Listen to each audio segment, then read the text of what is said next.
Desde el genio creativo de un puñado de hombres hasta una revolución cultural global. Desde las visiones totalitarias más oscuras hasta las guerras más aterradoras.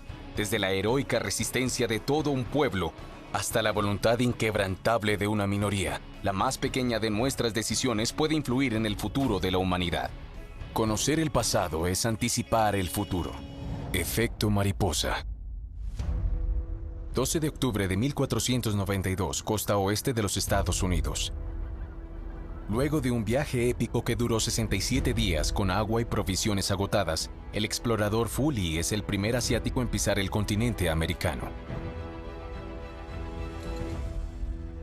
En nombre del Principado de Pekín se declara virrey del nuevo territorio. Para el Reino Medio, este es el comienzo de una nueva era de conquista en la que cada rey exige su trozo del pastel. Asia está a punto de abalanzarse sobre el Nuevo Mundo.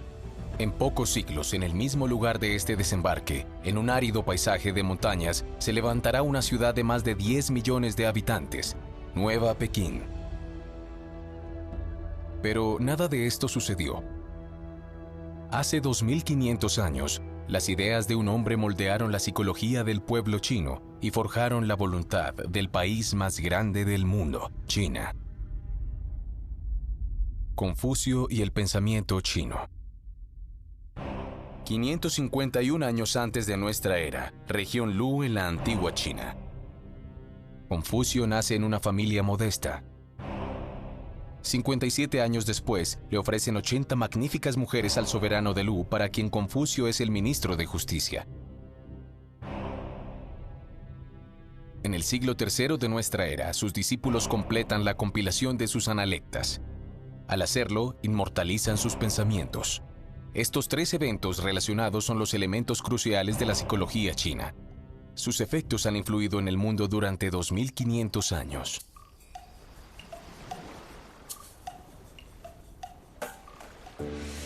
China es uno de los países más antiguos del mundo.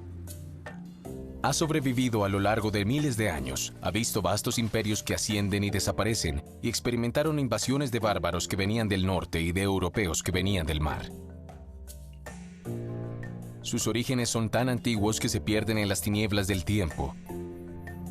Las antiguas crónicas se han desvanecido con el paso de los siglos. Y sin embargo, China permanece aquí, más presente que nunca y parece dispuesta a conquistar el mundo.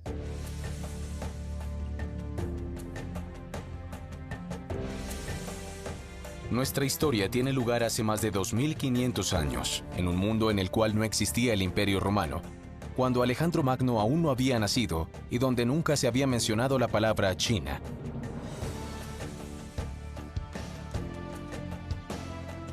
Esta es la era de las leyendas, de los grandes pensadores y de las armas de bronce.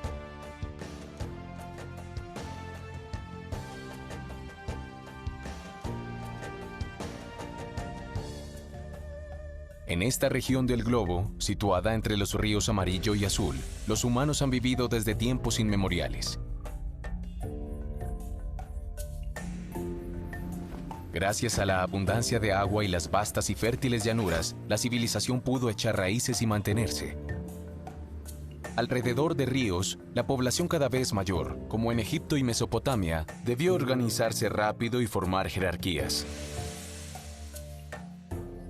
Con el paso del tiempo, reinos, imperios y guerras siguieron uno tras otro. Durante el periodo que nos interesa, la situación política es particular.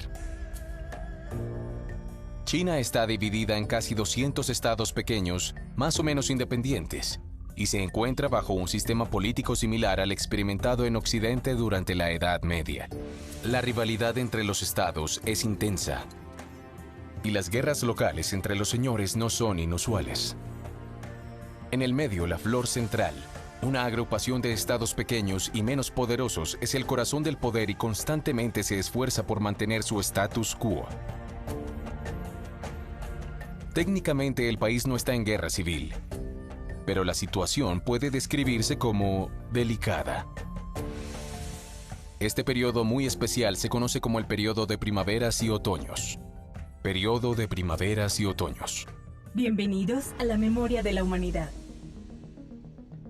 Aquí podemos controlar el tiempo, analizar y comparar miles de millones de eventos y modificarlos para reescribir la historia sin cesar. Por ejemplo, volvamos a nuestro pasado distante y exploremos los primeros pasos de la civilización. China es una cuna de la civilización, pero no la única. Cuando la humanidad comenzó, solo existían tribus dispersas que vivían de la caza y la recolección. Al descubrir la agricultura, las personas no solo se asentaron, sino que se acercaron a las principales fuentes de agua.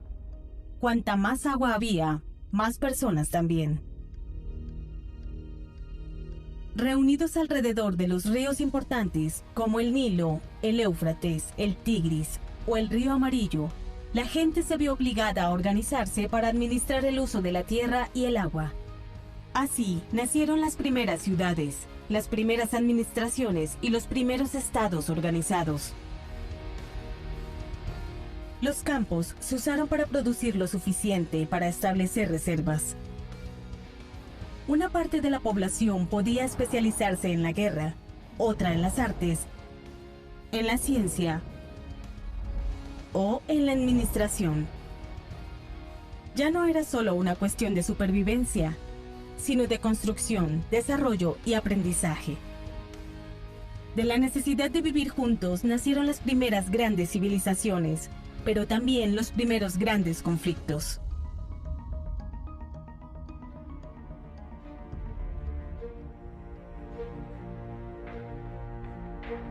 China aún no tiene ese nombre. Está dividida en una gran cantidad de estados diferentes entre sí. Algunos tienen la suerte de ser gobernados por soberanos iluminados. Otros se encuentran bajo el yugo de crueles déspotas. La mayoría experimenta una mezcla sutil de ambos. En los pequeños estados, a orillas del río Amarillo, es donde comienza nuestra historia. Un día de septiembre, 551 años antes de nuestra era, hace más de 2 milenios, nació Qiu en la familia Kong. Muchos siglos más tarde, su nombre, cristianizado, será conocido en todo Occidente como Confucio. Nacimiento de Confucio. A la edad de 19 años, eligió el camino de la administración y se convirtió en intendente de los graneros de su región. Luego, gradualmente se abrió paso en las filas para convertirse en ministro de Obras Públicas.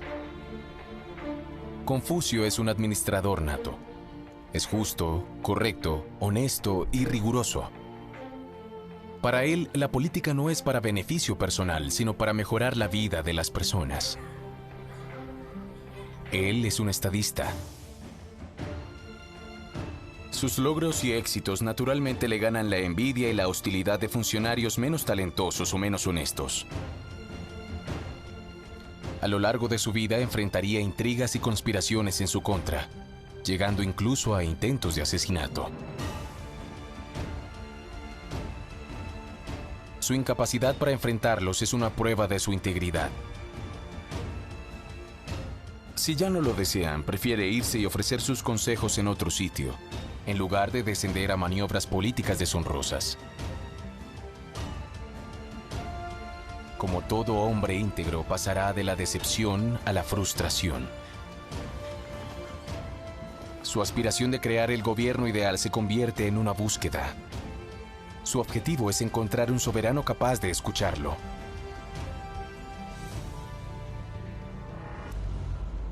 Los hombres cambian, con dificultad. Toda su vida, Confucio se enfrentó a la corrupción, la ambición personal y las maniobras políticas. Vivió durante un periodo en el cual las élites gobernantes estaban más interesadas en su beneficio personal que en las instituciones que administraban. ¿Cómo son las cosas en nuestra época? Imaginemos a un hombre con la sabiduría de Confucio viajando de país en país, visitando presidentes o primeros ministros para asesorarlos sobre cómo administrar sus naciones. Haría sugerencias al presidente de los Estados Unidos sobre cómo manejar su política exterior o al gobierno chino sobre la libertad de los medios de comunicación, ¿cómo sería recibido? ¿Qué presidente escucharía y realmente pondría en práctica su consejo? Es una apuesta segura que tal visita sería netamente simbólica y no tendría efectos posteriores. Y se supone que un estadista debe estar al servicio de los demás y poner el interés de todos antes que el suyo. A través de las edades a lo largo de los milenios, los seres humanos siempre han tenido las mismas necesidades: alimentarse, encontrar un lugar para dormir y proteger a sus familias. Estas necesidades básicas los llevan a preferir su propia supervivencia a la de los demás. Si tomamos a un hombre del siglo XIX y lo colocamos en tiempos prehistóricos, seguramente recurrirá a la conducta tribal y luchará por su propia supervivencia y reproducción.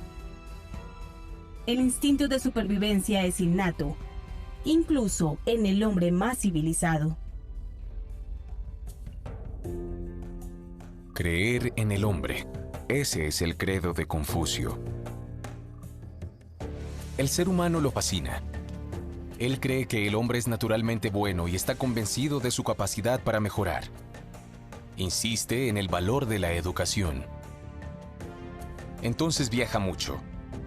Va a las provincias para aconsejar a los príncipes, para darles la receta del buen gobierno, esperando que lo escuchen.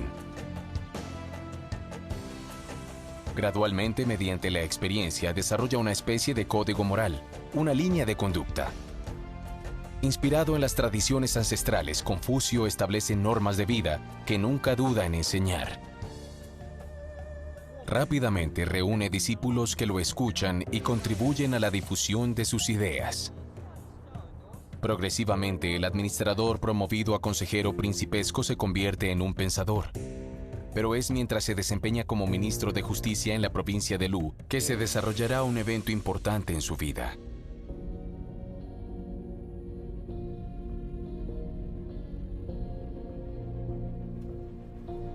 Como siempre, su administración trae estabilidad, moralidad y riqueza.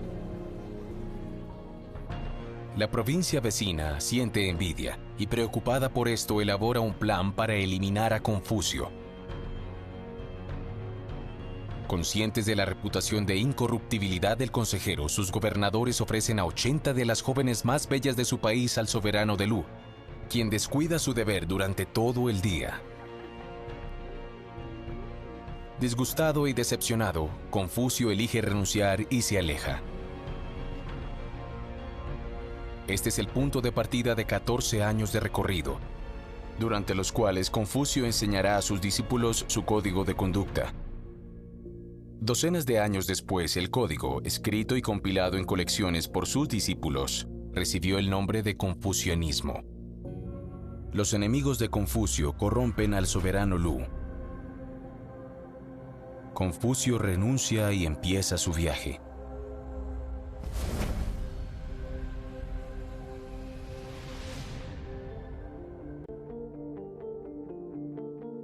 Acabamos de llegar a un punto de inflexión.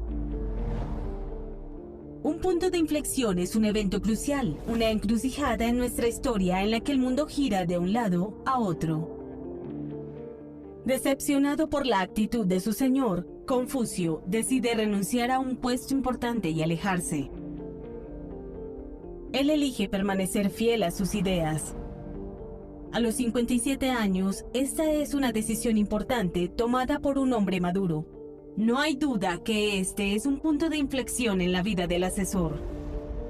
¿Cuál sería el resultado si Confucio hubiera permanecido en la corte de Lu? Si hubiera abandonado sus valores y hubiera decidido aceptar la situación? Quizá el gran pensador habría regresado a casa, frustrado y en desgracia. Peor aún, cuando sus enemigos lo hubieran aferrado a su cargo, habrían elegido un método más radical para eliminarlo. Sin él allí para defenderlos, sus ideas ciertamente se habrían hundido en el olvido. La China de hoy habría cambiado mucho. Imagínese una China donde el sentido de colectividad, como lo deseó Confucio, fuera reemplazado por el individualismo, en el cual se le da importancia a la felicidad de la persona y no al bien general. Hubiera sido imposible para el gobierno chino utilizar los pensamientos del filósofo para hacer que su gente acepte las actuales condiciones de trabajo. Las multinacionales occidentales habrían elegido otro país más competitivo para establecer sus negocios. Hecho en China, sería mucho menos prominente de lo que es hoy. El equilibrio del planeta, tal como lo conocemos, sería totalmente diferente. Iremos un poco más allá. China puede nunca haber existido. Se habría dividido en una multitud de pequeños reinos compitiendo entre sí. Esta región del globo podría haberse parecido a la Europa del Renacimiento. Menos unida, sin duda, habría sido más abierta al mundo exterior.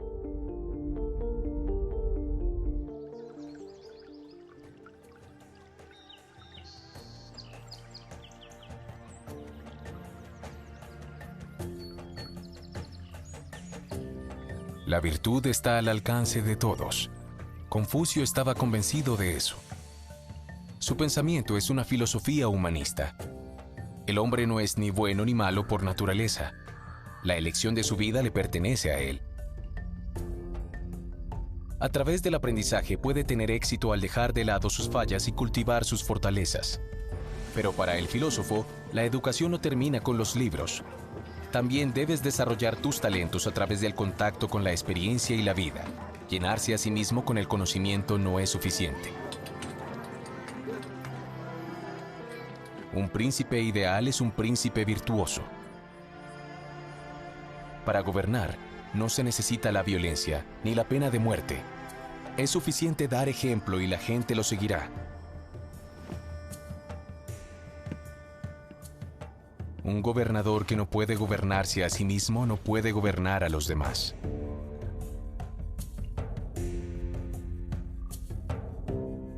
Pero la educación no es suficiente. El ser humano también necesita respetar otro valor fundamental: amor y respeto incondicional hacia los padres y hacia la familia.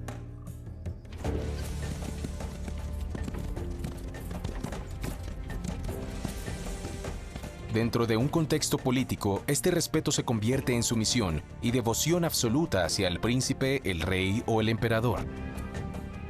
Este concepto de filiación, que Confucio ubica en el corazón de todas las relaciones humanas, es la piedra angular de todo su pensamiento e influirá en China durante los próximos 2000 años. Después de la muerte del maestro, esta enseñanza se escribirá en una colección conocida como las Analectas, que ha sobrevivido hasta nuestros días. Las Analectas.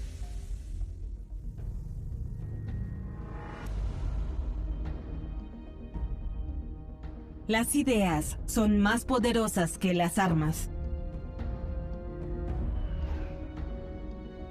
¿Qué es el confucianismo? ¿Una religión? ¿Una filosofía? Las mismas definiciones de ambos términos son difíciles de aclarar. En todo el mundo y en el tiempo existe tal variedad que los límites son confusos. Para el confucianismo, la palabra más apropiada es pensamiento. Enseñar más que imponer creencias. El confucianismo no te llama a creer, brinda consejos y un camino a seguir, un método. Coexiste en el mismo territorio que el taoísmo y el budismo. El hecho de que las tres disciplinas espirituales cohabiten demuestra su tolerancia mutua. Y sin embargo, esta espiritualidad inspirada por un maestro no es exclusiva de China. Más o menos en el mismo periodo en la antigua Grecia, Sócrates también está enseñando a sus alumnos. Al igual que Confucio, él mismo no escribe libros y sus pensamientos son difundidos por sus discípulos. Ambos pensadores buscaban una sociedad más justa y ambos ejercieron una influencia masiva sobre sus respectivas civilizaciones. Estas ideas, pensamientos y creencias han modelado la forma en que vemos el mundo, entendemos la vida y pensamos acerca de la muerte. Y sin embargo, no son más que palabras, frases pronunciadas al costado de una carretera o debajo de un árbol. Sin Sócrates y Confucio, así como Buda, Lao Tse o los filósofos de la Ilustración, el mundo sería radicalmente diferente. En el bien como en el mal.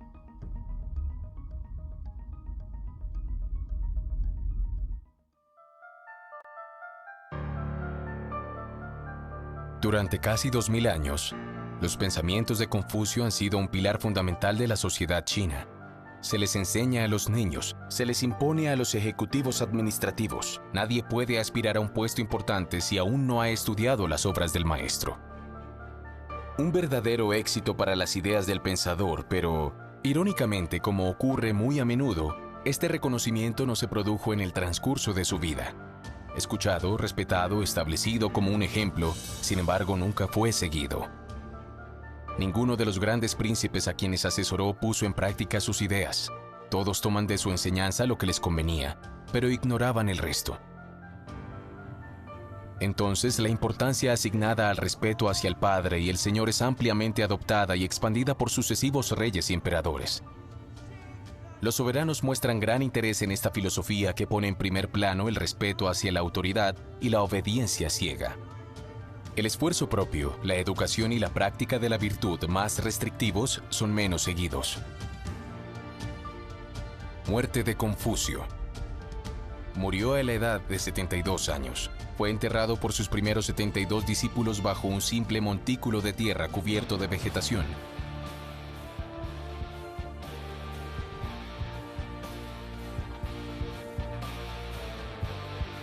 Hoy esta sencilla tumba está rodeada por las de sus hijos y nietos, que abarcan 76 generaciones, lo que la convierte en el cementerio privado más grande del mundo con cerca de 200.000 descendientes del maestro.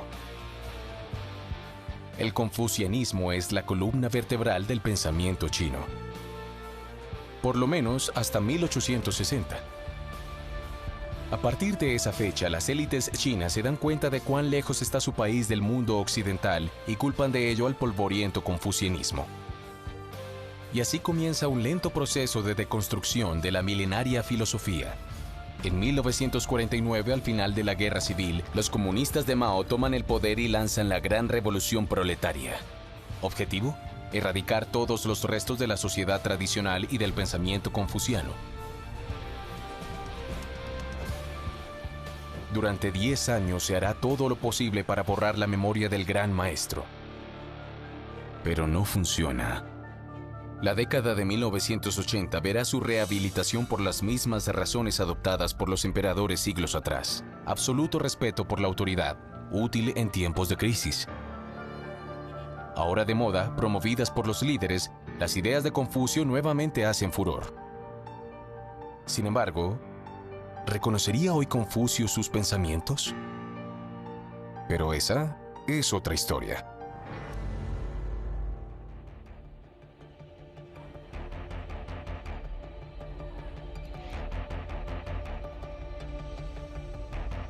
Las ideas no mueren fácilmente. Una idea, esa pequeña chispa, por mínima o frágil que sea, puede hacer tambalear un reino o derribar un imperio.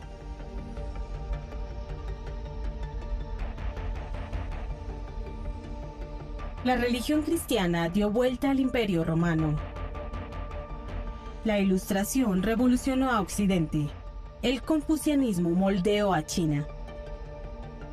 Tanto en el bien como en el mal, las ideas se desarrollan en contacto con los seres humanos. Cuanto más haya, más rápido avanzarán como un rastro de pólvora. A través de los siglos, muchas personas han intentado cambiar una idea, subvertirla para su uso o incluso destruirla. Y no faltan armas. Manipulación de opiniones, destrucción de monumentos, quema de arte, prohibición de la enseñanza, ejecución de pensadores, masacre de poblaciones, genocidios. Cualquier método servirá para prevenir la propagación de una idea indeseable. El confucianismo fue combatido durante casi 100 años. Las autoridades intentaron borrarlo de la memoria para hacerlo desaparecer. Pero no te deshaces de 2500 años de historia quemando algunos libros. Después de ser configurado como un ejemplo, Confucio fue atacado. Pero nadie, por poderoso que sea, puede evitar que otro ser humano piense lo que desea. Nuestras conciencias nos pertenecen, Nuestra memoria es nuestro tesoro. Y eso, nadie puede arrebatárnoslo.